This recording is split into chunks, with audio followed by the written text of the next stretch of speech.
पारिवारिक कलहरु पुत्र हारिला जीवन बाप मां को कोल हैला शून्य।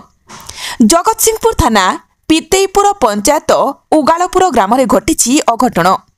पारिवारिक कलह को केन्द्र करी सेही ग्रामर ललित कुमार आचार्य एकमात्र पाठ पढ़ुआ पुओ ओम प्रकाश आचार्य हॉस्टेल रे आत्महत्या करिबा घटना को नहीं ग्राम रे शोकाकुल परिवेश सृष्टि होईछि। खबर नेबारे जना पड़िछि उगालपुर ग्रामर ललित कुमार आचार्य पुओ ओम प्रकाश जगतसिंहपुर स्वामी विवेकानंद महाविद्यालयर युक्त 3 हिस्ट्री ऑनर्स तृतीय वर्ष रे पाठ पढ़ुथिले।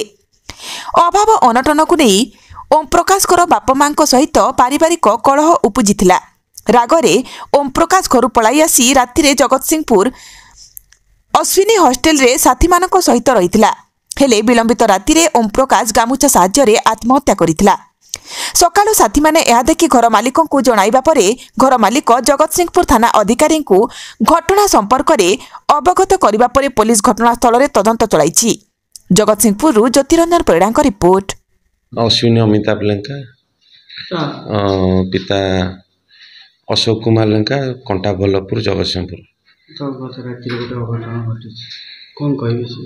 मु तो राति कथा कही परिबिनी। पिला सकाळु आसिकी डाकिले जे तमर सांग किए आसला काल राति से सेपटे सुइसाइड कर देछि। मु एपट पछपटे बुली जाई देखालु सतरे सब झुलिछि। मु सांगे सांगे तुरंत विदिन 5 to 10 मिनिट्स मु थाना रे आईएससी को जणाई देथिले। तापरे एतो इनक्वारी होछि। हाँ पिलांगटर मैं बुझीनी मु सीधा देखिली से मते जनइले देखिले मु जाई कहिथिले आईएससी। आज्ञा आम ओनर मो माँ को नार अच्छी नहीं एटा कड़ा होता ताकू चांबर लगे माने आमर सेपट सामनार जो लगी पिलांकर सर जाई 2 मास पर आगु जाली लगे पूरा भांगी दे था आगु थिला नहीं इटा भंगा होकर जालीटा चांबटा लगता जेहेतु खर्च अधिक आसता ये पिला भी 3 वर्ष है ये रोते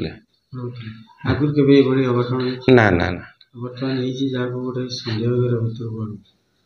सन्देह कर तो आम तो जानू सन्देह जिनस कौन आम कि जानू आम तले रो से पिला भोर 5:35 कि 30 ରୁ 35 भितर आमको कबाड़ बाड़े डाकिले आम मु जाई सत्ता कथा अनुजाई जाई देखु तो सतरे जुली मुझे सांगे सांगे आईएससी ना ना ना ना नो नो नो तो से पिला हॉस्टल नो बाहर पिला भीतर से आम से जानी नथिलु कारण आम 10टा पर आमर ताला पके दो गेटटा आम शोई पड़ीलु गोटे जेहेतु मैंने एनसीसी पिला तांकर क्यारियर जो पुलिस आर्मी रे करती से सब कहते आम गोटे भोर जेहेतु आम दौड़िया जाऊँ रनिंग करा जाऊँ माउसी आम गोटे चाबी दब आउ से तो एक्चुअली क्यारियर कथा ताको पाखे गोटे चाबी थिला से जिते आसी फोन कर बोधे ये खोली कि से आम नॉलेज रे नाई चाहे इन्वेस्टिगेशन हम इन्वेस्टिगेशन जहाँ हम चाहे सर सर से मो सांग +2 रे गोटे कोचिंग रे पढ़तलु जेहेतु मु एठू हॉस्टल रे रहउजी घर सर जगतसिंहपुर ये लोकल पिला पळसुदा तापरे से ओम प्रकाश आचार्य तापरे से मते काली राती से मो कॉलेज फ्रेंड किंतु ऑनर्स अलगा से राती 11 फोन कला कहला जे मु गोटे अर्जेंट अच्छी राती 11 हो मो नानी घर कटक तापरे कहला मु हेलमेट फेलमेट किसी आनी मुझे बड़ा जापरि मु तो रूम रे शोबी मुझे मो रूम चाबी ये थी जेहतु हॉस्टल मुझे चाबी देखिली तापर से सांगे सांगे मो रूम तले पहुँचला आ चाबी भी थी कहली आस पलि आस मुझे आइला बेलू सीट रे पचारि आ तोर कौन हो तू एत राति कौन ये कौन हो तापर से कहला जे मो बाबा टे झगड़ा हो झगड़ा करते मुझे शोई भाषा भाषा कहीदे फास्ट टाइम भल लगुनि घर छाड़देवी मुझे बापा माँ एमती कहती तू एमती कहीं हो तापर सी भी कहला नाई केमी किसी ना छाड़े सकाल जो पलि आसला आसी मतलब पचारे कौन है तू सतता तापर मो रूम आउ जो सैड रूममेट से उठला जेहेतु राति 11 से उठला मो रूम को आसला पचारा तू घर लोक कहीदे आउ जन दे तू ये अच्छु सेफ्टी अच्छु ତାପରେ ସେ ତା ଦାଦା କି କାକା କିଏ ହେବ ମୁଁ ଜାଣିନି, ସେ ତାଙ୍କୁ ଫୋନ୍ କଲା, 2 ଜଣ ଫୋନ୍ କଲେ। ତାପରେ ସେ କହିଲା ମୁଁ ଏଇଠି ଅଛି ଆଉ ନର୍ମାଲି ଯାହା କହିବା କଥା କହିଲା। ତାପରେ ସେ କାକା କହିଲା ମୁଁ ଯିବି ତ ନେଇ ଆସିବି, ତୁ ପଳେଇ ଆସ। ସେ କହିଲା ନାଇଁ ମୁଁ ସକାଳୁ ଉଠି ପଳେଇବି 6ଟା ବେଳକୁ। ତାପରେ ମୁଁ ତାକୁ ସେମିତି ସଇଲା। ତାପରେ ଗାମୁଛା ଦେଲି, ଗାମୁଛା ଦେଲା ପରେ ତ ପିନ୍ଧିଲା, ଶୋଇଲା, କିଛି ନାହିଁ। ମୁଁ କହିଲି ଯାହା ଅସୁବିଧା ହେବ ମୁଁ ଯେହେତୁ ମୁଁ ଗୋଟିକା ରୁମ୍, ମୋର ଗୋଟିକା ରୁମ୍, ତାପରେ ମୁଁ ଗୋଟେ ବେଡ଼୍। ତାପରେ ସେ କହିଲା ଆଉ ମୁଁ ଶୋଇପଡ଼, ମୁଁ ସାଇଡ଼୍ ରୁମ୍ରେ ଶୋଇବି, ଆଉ ମୁଁ ଶୋଇଛି, ତୁ ତୋର ଯାହା ଅସୁବିଧା ହେବ ମୋତେ କହିବୁ। ତାପରେ 11:45 କି ହେଇଯିବ, ମୁଁ ତା ରୁମ୍ ସାଙ୍ଗ ରୁମ୍କୁ ସାଇଡ଼୍କୁ ପଳେଇଲି। ସେ ମୋ ବେଡ଼୍ରେ ଶୋଇଲା, ସବୁ ଠିକ୍ଠାକ୍ ଥିଲା। ମୁଁ କହିଲି ଯଦି ଏକ ବେକ ଲାଗିବ ଛାତ ଉପରୁ ପଳେଇବୁ, କରିଦେବୁ, କିଛି ପ୍ରୋବ୍ଲେମ୍ ନାହିଁ। ଆଉ ଯଦି ଯାହା ଅସୁବିଧା ହେବ ମୋତେ ଏଇ ହିସାବରେ ଫୋନ୍ କରିବୁ। ହଁ ସେ ସିଗାରେଟ୍ ଟାଣିଦେଲା। ମୁଁ ଜାଣିନି ଯଦି ସେ ଟାଣିଥିବ, ଡିପ୍ରେସନ୍ ହେଇକି ଯଦି ହେଇଥିବ, ଡିପ୍ରେସନ୍ରେ ଯଦି ଥିବ, ମେ ବି ଯଦି ଟାଣିଥିବ, ଟାଣିଯିବ ମୋତେ ଲାଗୁଛି। ସେ ଆଣିକି ଆସିଥିଲା ତାଙ୍କ ଗାଁକୁ।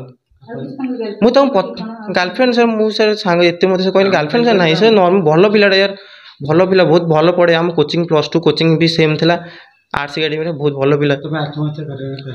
ମୋତେ ଲାଗୁଛି ଘରେ ଡିପ୍ରେସ୍ ଥିବ ବୋଧେ। ମୁଁ ତ ପଚାରିଲି ଘରେ, ସେ କହିଲା ଯେ ମୁଁ ଫାଷ୍ଟ ଟାଇମ୍ ଭାଷା କହିଦେଇଛି ଏମିତି ଡିପ୍ରେସ୍। ତାପରେ ରାତି 11ଟା ପରେ ବି କଥା ହେଉଥିଲା ତାଙ୍କ ଦାଦା ବି ଆତ୍ମହତ୍ୟା।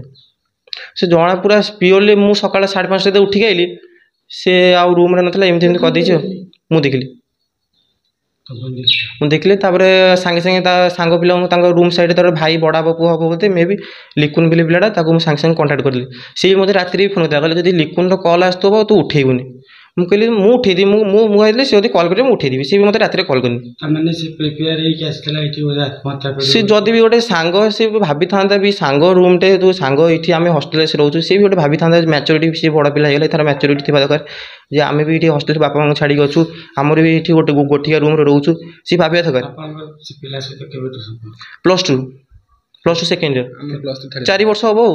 ମାନେ ନର୍ମାଲି ସେ ନା ଆଗରୁ ସିଏ ତ ଲୋକାଲ୍ ପିଲା, ଆମେ ହଷ୍ଟେଲ ପିଲା, ତ ଆମ କଲେଜରେ ଯାହା ଆସି ଦେଖା ସାଙ୍ଗସାଥି, ବଢ଼ିଆ ପିଲା। ମୁଁ ପିଲା ହିସାବରେ ସେ ବହୁତ ଭଲ।